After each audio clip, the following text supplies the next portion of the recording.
lights, stuff there, passport, both muzzles. He hasn't pooed in 2 days. I've got to go, got to have some sort of heat test, and then more documentation's been read. I hate this bit. So we'd made it to Santander and we're about to disembark. If it's not painstakingly obvious, I was a little stressed. Mostly because Emma, who's never done a Europe trip before, was on a different floor, meaning we'd be getting off the ship at different times. Neither of us have been into this port, so we've got no idea where we can meet, and Emma's phone does not yet work.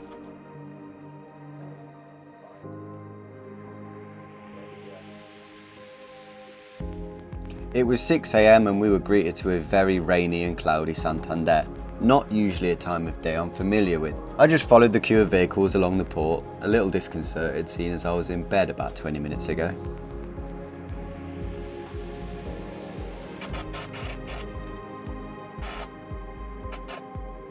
All was going fine until I was poorly directed by a port worker and all hell broke loose. He vaguely pointed in a direction which told me to go into the next lane, but he actually wanted me to go the other side of the fence, which who is supposed to know that? By the time he'd told me, it was too late and I had to readjust, at which time he was now directing another vehicle behind me to go past, and then...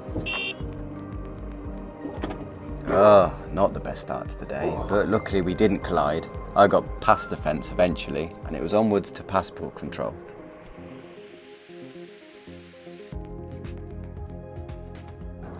Right, sorry, I haven't been talking a lot. Basically, come on, lie down. Emma was upstairs, and they haven't been disembarked yet.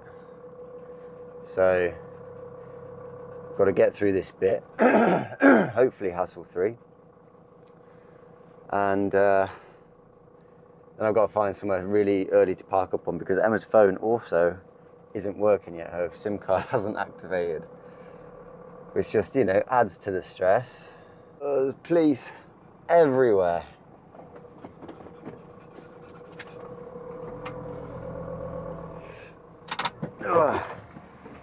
Stay, get down. Hola. Stay down, down.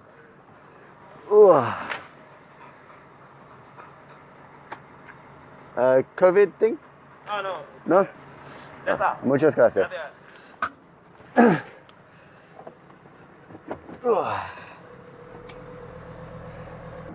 I said, the COVID pass? No, no. You just stamp my passport and we're out of here. I'm going to pull up here.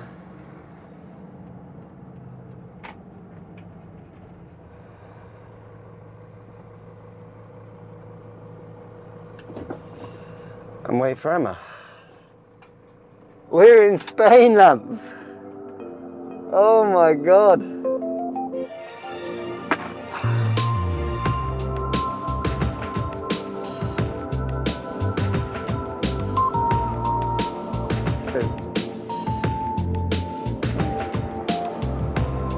Oh, this is very different.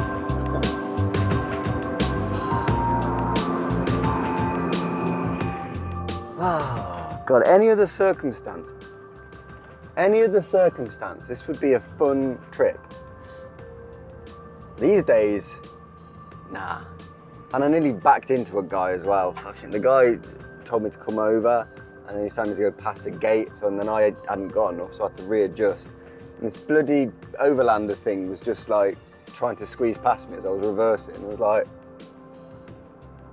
oh, God. Fast. Plan now, we found a place to park up for the night because frankly I like driving through the night. It's just better, it's easier. I didn't sleep very well on the boat, so I'm pretty knackered. I want a bit of a rest. So we found a bit of a mountain park up by a lake, and that'll allow him to get emptied and all that sort of stuff. Let's find that on the map now. Yeah. Just chill out basically after this mad crossing.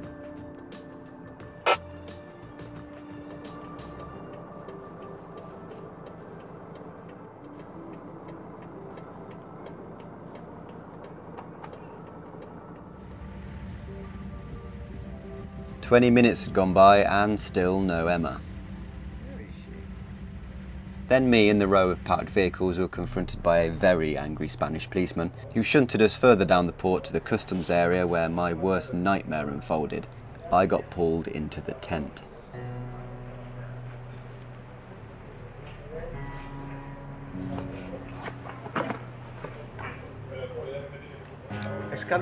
Yep.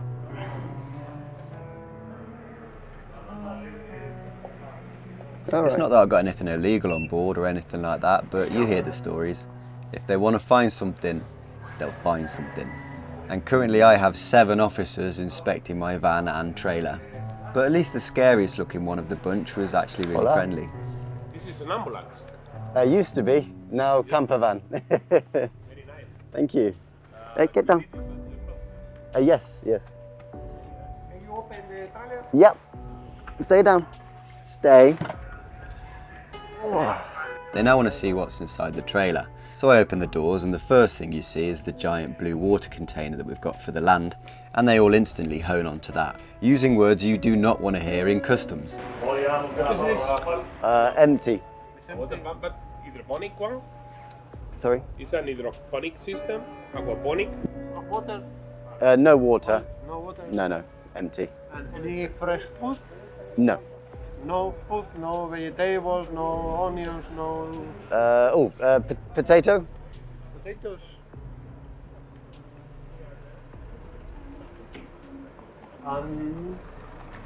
Show me. Quattro. Okay. Thank you. Okay, go. With my brain reduced to white noise and in desperate need of a new pair of pants, they inspected my 4 contraband potatoes and sent me on my way.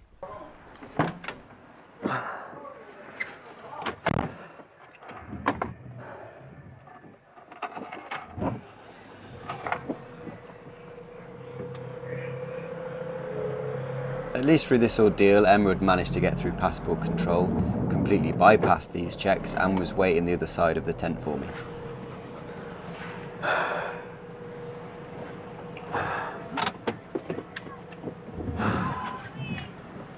He's been for his wee. My mouth? They were okay. Right, let's get out of here before we get moved again.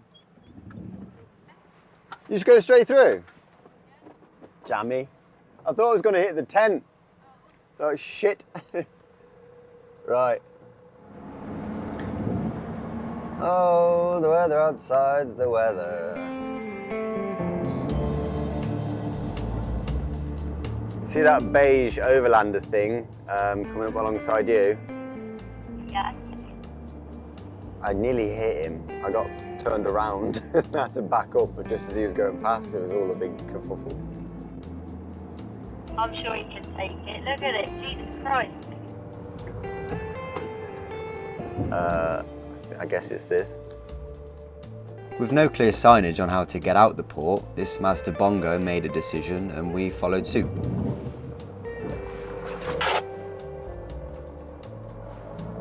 Nobody come out screaming at us, so we carried on.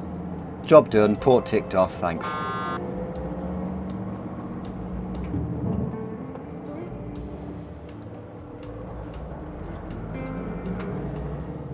Oh man, I was shitting myself till that big guy come over. He was well nice. Getting myself for you. He was like, one of them was just like stone cold, and then he come over, he's like, is this an ambulance? I was like, it was. He goes, you build yourself? I was like, yeah. He goes, very nice. Very good. That's third. Oh, darling. Oh. Hello. Our radio signal then crossed paths with a local who seemed to want to chat. Hola, amigo.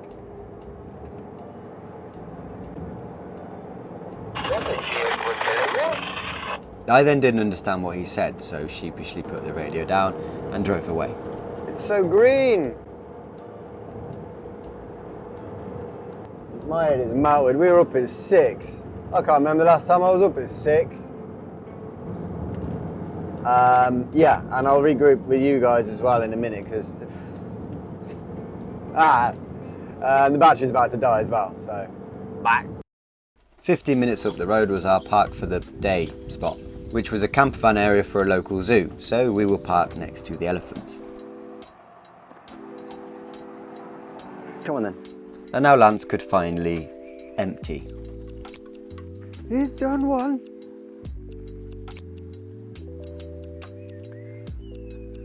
Good boy. Do you feel better? Yeah, let's not show you his colossal dump and move on to washing him off of all the deck piss he'd managed to absorb. That's right. Dunk down. Wash all the piss off. Good boy. There we are. Lovely. Go.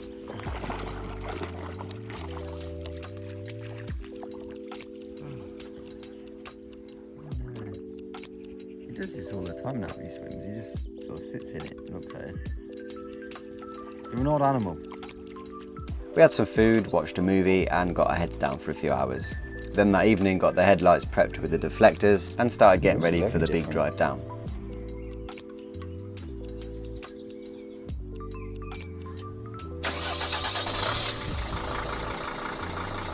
More.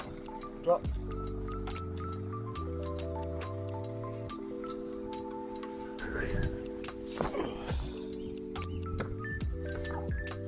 Come on then.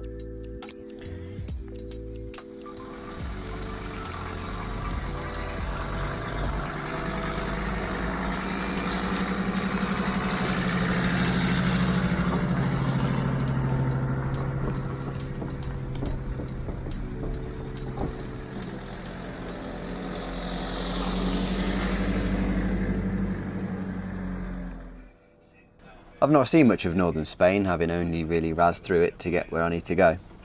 But even though it was raining, the views were still breathtaking.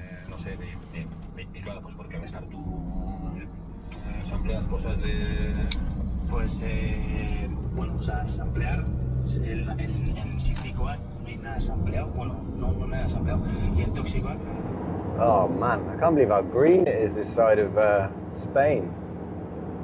Raining a lot, so you know, makes sense, but nice. Right, we have, so it's 8:40 now. Oh, hang on. Here comes the rain again. We're just hitting a motorway as I speak.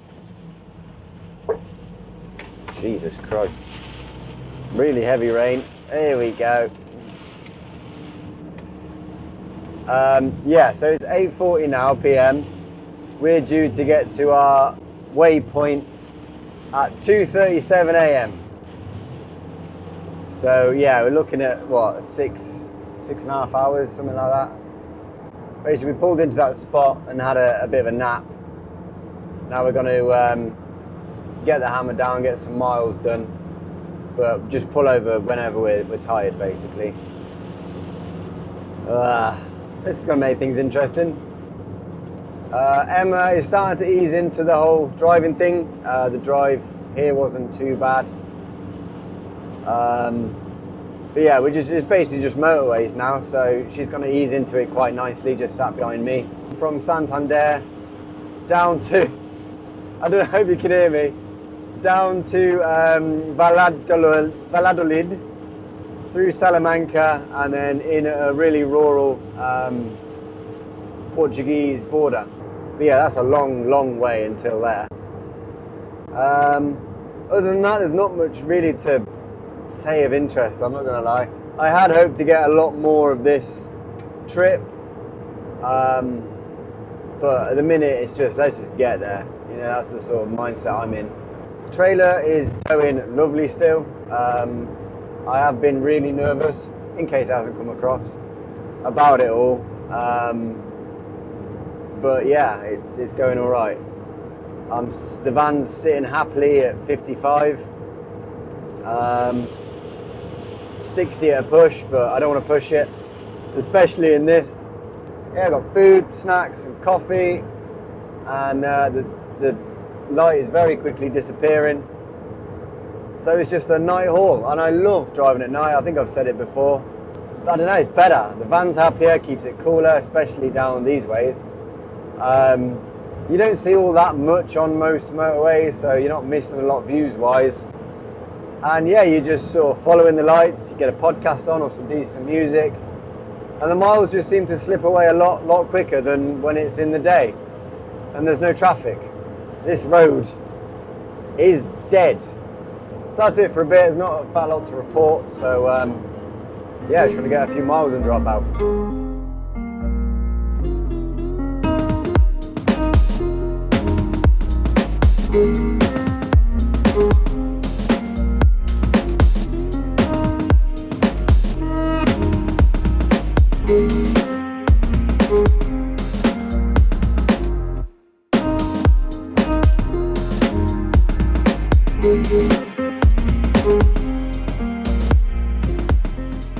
Amber was running fine, the trailer's towing fine, and Emma and her van also fine. There was the occasional fuel stop where we checked over the vehicles and let Lance out for a wee. But views wise, well, barring the odd neon strip club and the occasional car or lorry every hour or so, it was just us, pitch black roads and podcasts. 2 hours sat on this motorway and we had the entire thing to ourselves. The headlights coming up on the left is the first vehicle we've seen in 2 hours. I mean, peaceful, but in the event of a breakdown, ooh. There's just no one here.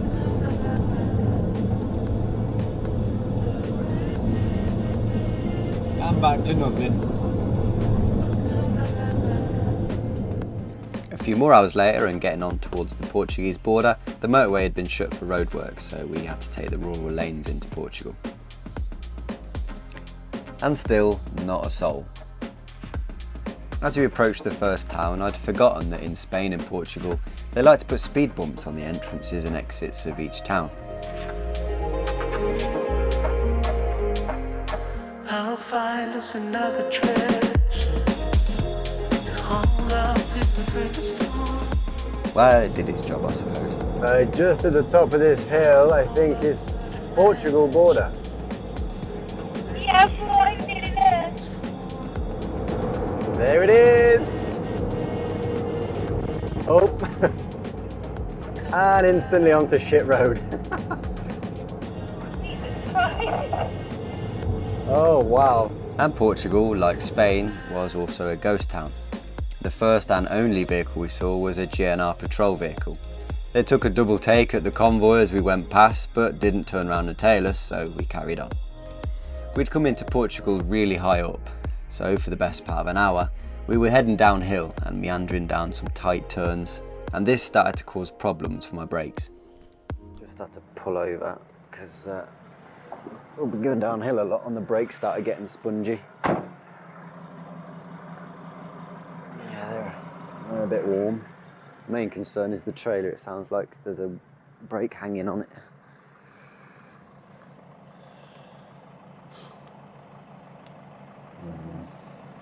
Molten.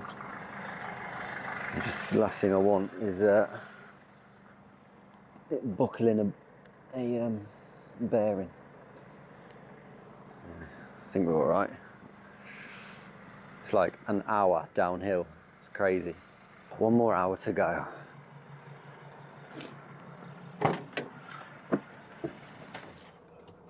It's mental here. The moment you get into Portugal, it's like Scottish miles.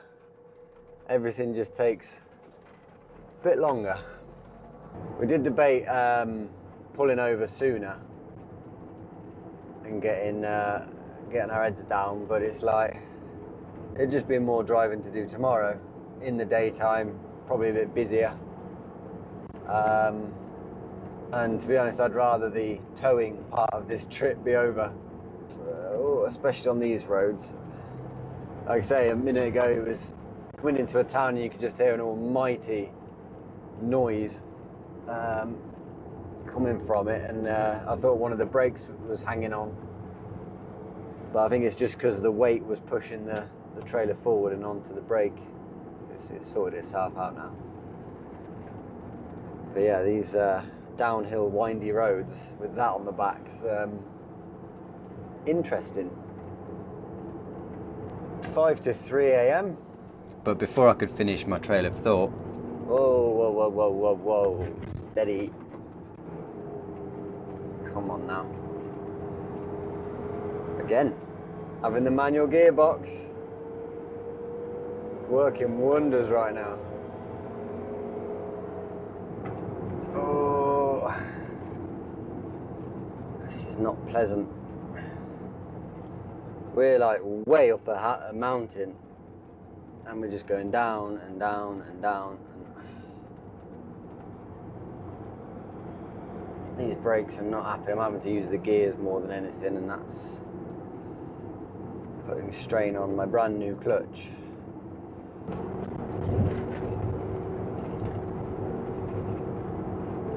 But you're glad you've got gears. Once we're down, we're down. It's getting down, isn't it? They're just too hot. I think it's just the timer doing its job, and even that's... I'm smelling it. Thank God for the Telma. God, look at the lights down there. We've still got so much further down to go.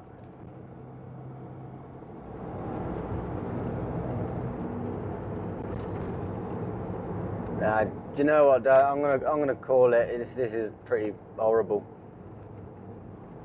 Okay. Yeah, something's not good here. Well, that'll be a tomorrow problem. There's a little free camper spot with apparently a waterfall next to it, so that beats the supermarket car park. And yeah, we can get our heads down, give him a little run, and address whatever's going on here tomorrow. It might just be that the brakes are hot, they need time to cool down, but I'm not happy driving it the way it is at the minute. Wow, there's a fair few here.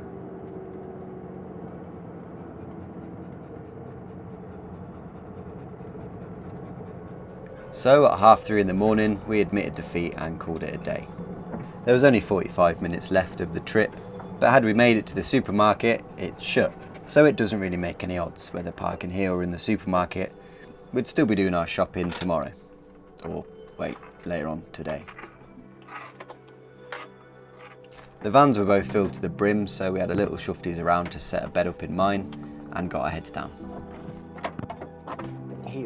Now, I wouldn't call that a waterfall, typical Park for Night description, but it was still lovely here. Lance got his morning walk as we mooched around seeing what's here. There was a toilet dump here and a water point, but we didn't fill the water tanks as we still had a lot of downhill to go, and more weight, more problems. Good morning. Alright, that was a much needed sleep. Are you ready, lovely? I can actually, for the first time in I don't know how long, put them on.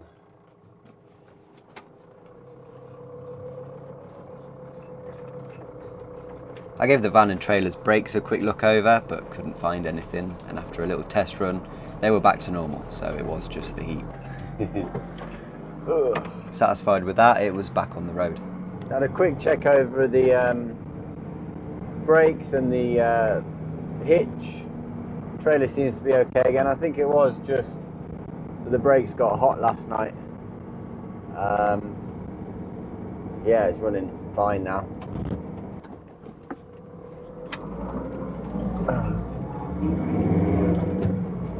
Oh man, look at the hills again.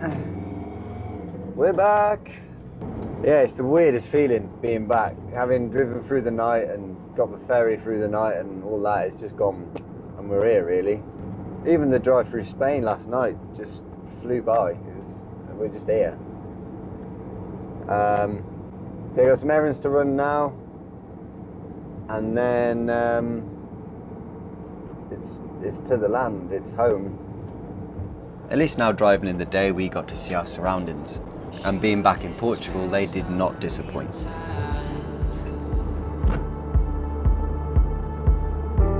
We've both been waiting for this all night. Sure, I've been waiting for you to. Tell me you can take me home.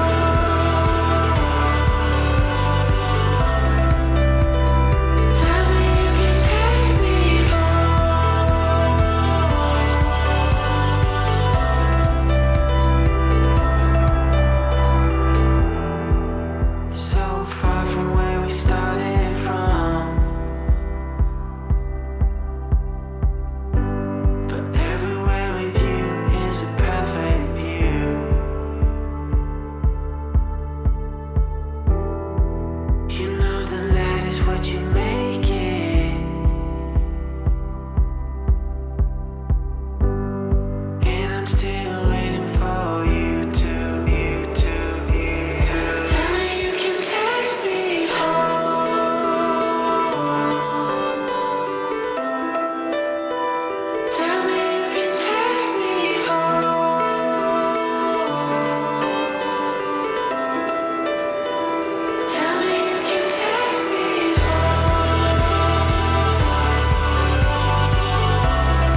We got to the supermarket with the sky beaming blue, Le'Veon Rose on the radio, and funnily enough we bumped into Theo from the indie projects. After chatting to him for a bit we got down to business. Our plan was to stock up on as much as possible, get to the land and just stay there, decompress and not need to leave for a little bit. So this was a big shop, both in the hardware store and supermarket, of all the important items.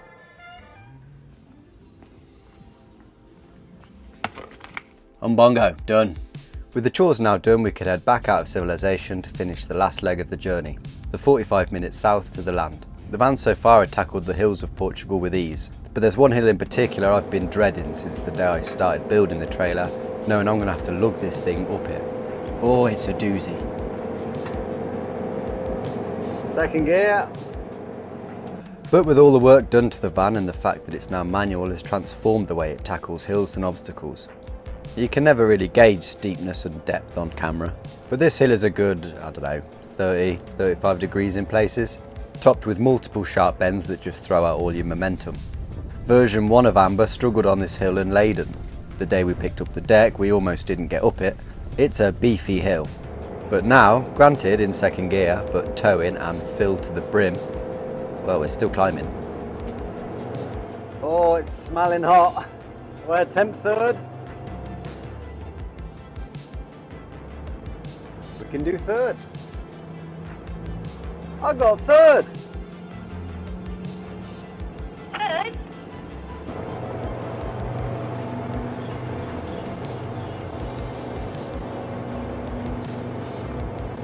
Still climbing.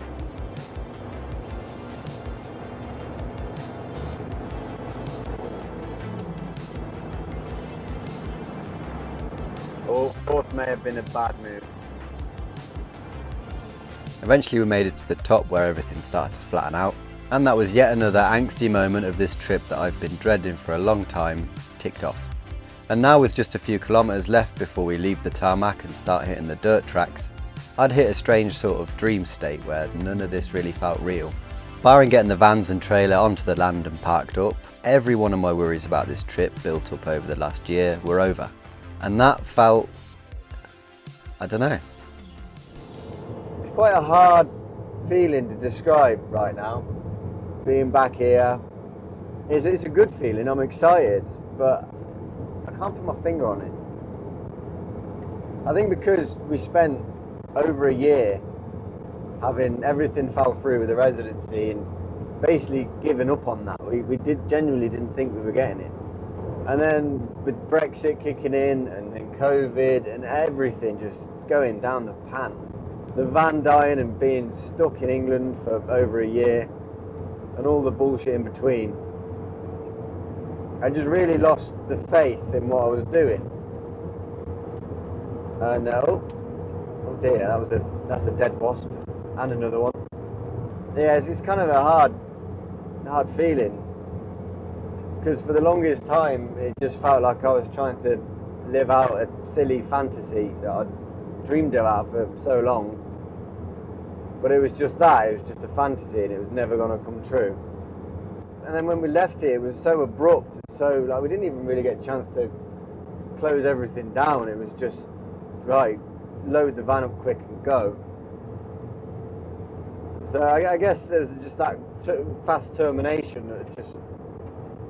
And then the year's gone by so fast and we're back again, but it's felt so long. It's a mind melter, it really is.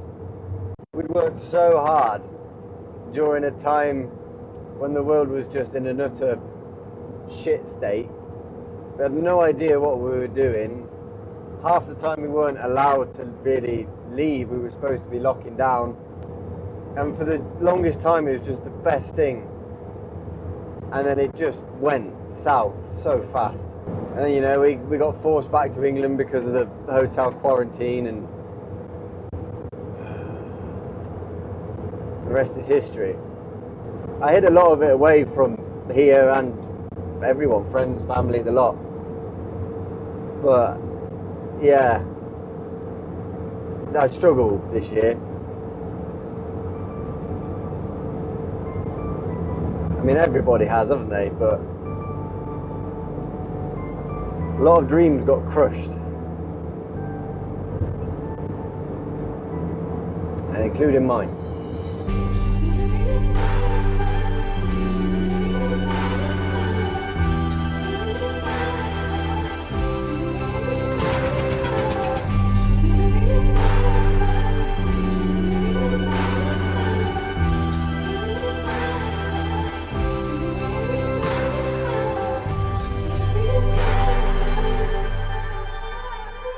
Arriving in England from outside the UK, including fines and the threat of jail for people who flout the rules.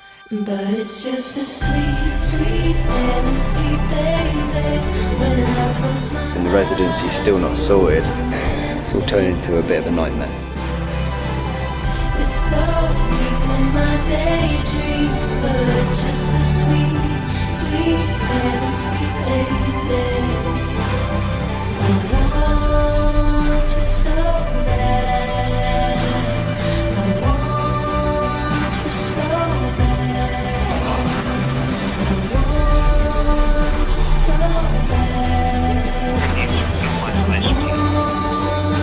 I've had enough of this now.